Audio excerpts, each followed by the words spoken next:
नमस्कार दोस्तों। जगह थी नगीना, दोपहर का वक्त था और बसपा की थी एक रैली। लेकिन रैली में मंच पर आज जो मुख्य अतिथि थे वो चेहरा बदला हुआ था। मंच पर मायावती नहीं थी, बल्कि मायावती के भतीजे और सियासी उत्तराधिकारी आकाश आनंद नगीना की रैली में मंच पर मौजूद थे। सोफा उसी अंदाज में लगा था। आकाश आनंद बैठे थे। मायावती के जिंदाबाद के नारों के साथ आकाश आनंद के भी नारे लग रहे थे। सामने लगे थे नीले नीले पर्दे और बसपा के तमाम समर्थक और कार्यकर्ता सामने बैठे हुए थे। आकाश आनंद ने जैसे ही माइक संभाला तो एक एक करके निशाना साधा बीजेपी पर और बिना नाम लिए चंद्रशेखर पर। कई मुद्दों पर सफाई भी दी, कई मुद्दों पर मोदी सरकार को भी घेरा और कई मुद्दों पर राज्य सरकार को भी घेरा। आकाश आनंद के निशाने पर यहां सबसे ज्यादा रहे चंद्रशेखर। लेकिन आकाश आनंद ने अपने भाषण की जो शुरुआत की वो कुछ आरोपों पर की। अब वो आरोप कौन से थे वो भी आपको बता देते हैं। दरअसल दोस्तों, सियासी गलियारों में, चौक चौराहों पर, बहुजन समाज पार्टी पर, खास तौर पर बसपा सुप्रीमो पर आरोप लगते रहे हैं। नसीमुद्दीन सिद्दीकी ने भी ऐसे आरोप लगाए कि बसपा में किताब के नाम पर धन उगाही की जाती है, यानी टिकट बेचे जाते हैं और टिकट जो खरीदता है, जो जितना ऊंचा दाम लगाता है, उसी को टिकट मिलता है। अब इन आरोपों पर मायावती तो कभी बहुत ज्यादा खुलकर नहीं बोली, लेकिन आकाश आनंद ने अपने भाषण की शुरुआत में ही यह बता दिया कि बहुजन समाज पार्टी किस तरह से चलती है, पैसा कहां से आता है। इलेक्टोरल बॉन्ड के बारे में भी उन्होंने बात की। तो इलेक्टोरल बॉन्ड, बसपा को मिलने वाले चंदे और ये किताब का क्या सच है, ये आकाश आनंद ने आज जनता के सामने, नगीना की जनता के सामने रखा। क्या कुछ कहा, क्या है उस किताब का सच, वो आपको सुनाते हैं। कार्यकर्ता को ये अफवाह फैलाते हैं, उनके बीच में ये अफवाह फैलाते हैं कि जी हाथी इसलिए नहीं चल पा रहा पिछले कुछ सालों से क्योंकि वो किताब के बोझ से दब चुका है। साथियों, ये किताब का बोझ का जो आरोप हमारे कार्यकर्ताओं के बीच में, ये अफवाह जो हमारे कार्यकर्ताओं के बीच में फैलाई जा रही है, इसको आज मैं सीधे हाथ आप लोगों के बीच में रख के इसको क्लियर करना चाहता हूं। ये हमारे किताब के जो अफवाह फैलाने वाले विपक्षी लोग हैं उनके लिए। साथियों, पिछले 6 साल में 25 राजनीतिक दलों ने तकरीबन 16,500 करोड़ रुपए बड़े बड़े धरना सेठों की कंपनियों से इलेक्टोरल बॉन्ड यानी चंदे के रूप में लिया। साथियों, इन 25 राजनीतिक दलों में बीजेपी से लेकर समाजवादी पार्टी तक सबका नाम है, सिवाय एक के। क्या आप जानते हैं किस पार्टी का नाम इलेक्टोरल बॉन्ड्स के चिट्ठे में नहीं आया? साथियों, आपकी बीएसपी सही कहा। एक बार जोर से बोलिए कि कार्यकर्ता यहां पर अपने तन, मन और धन से इस पार्टी को चलाता है, ना कि किसी धरना सेठ के पैसों से।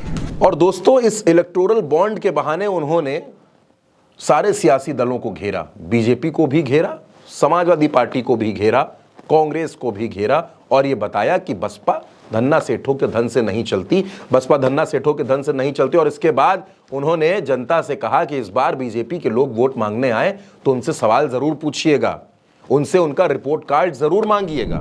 मैं ये कुछ पॉइंट्स आप पे छोड़ के जा रहा हूं जो आप उनसे जरूर सवाल कीजिएगा। साथियों, शिक्षा के मामले में बीजेपी की सरकार के नाम क्या क्रेडिट आता है? हर दूसरे तीसरे महीने पेपर लीक की खबरें आती हैं। ये है इनकी शिक्षा।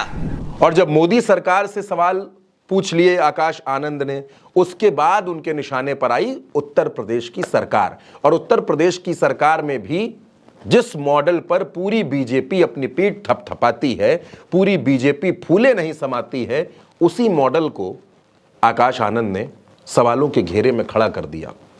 बुलडोजर एक्शन को लेकर आकाश आनंद बेहद गुस्से में नजर आए। दोस्तों, जो ऐसी गाइडलाइंस, पॉलिसीज इशू करे उसके राज्य में, उसके रहते हुए इस प्रदेश में कौन सी बेटी सुरक्षित होगी?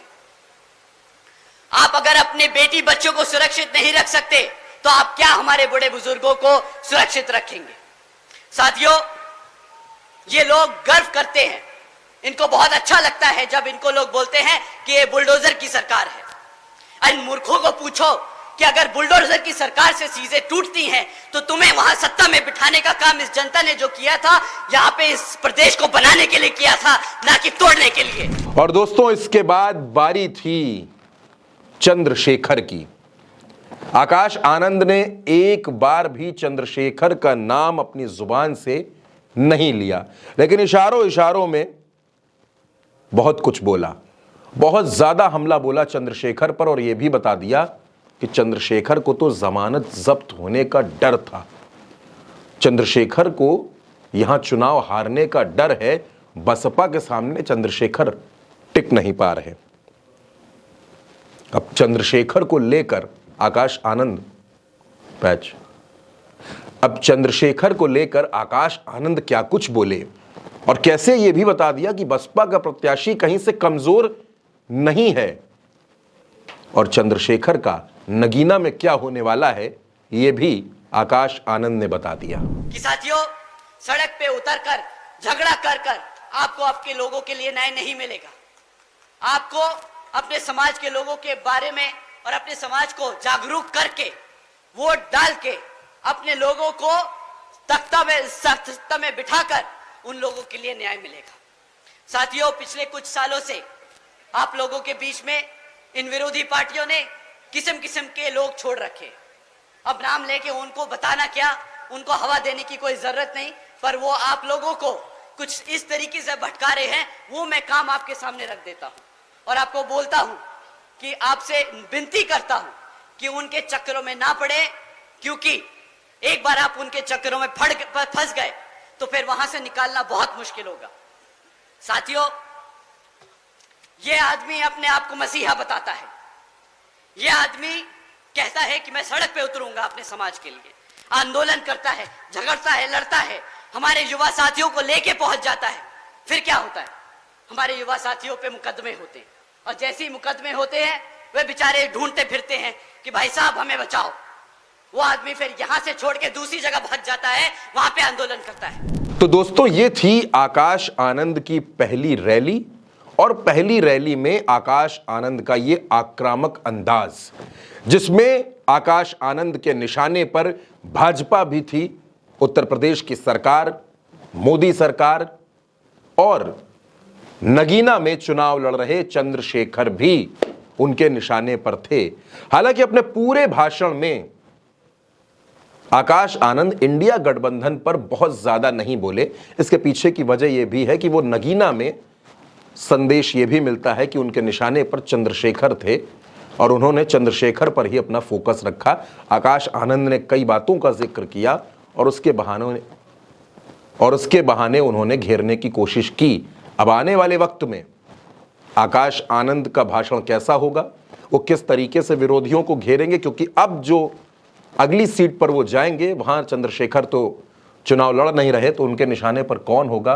क्या अखिलेश यादव पर आकाश आनंद हमला बोलेंगे, ये उनकी अगली रैलियों में पता चलेगा। फिलहाल आज उनका आक्रामक अंदाज देखने को मिला है, और अब जवाब चंद्रशेखर के भाषणों का भी लोगों को है कि आकाश आनंद के आरोपों पर चंद्रशेखर क्या बोलते हैं।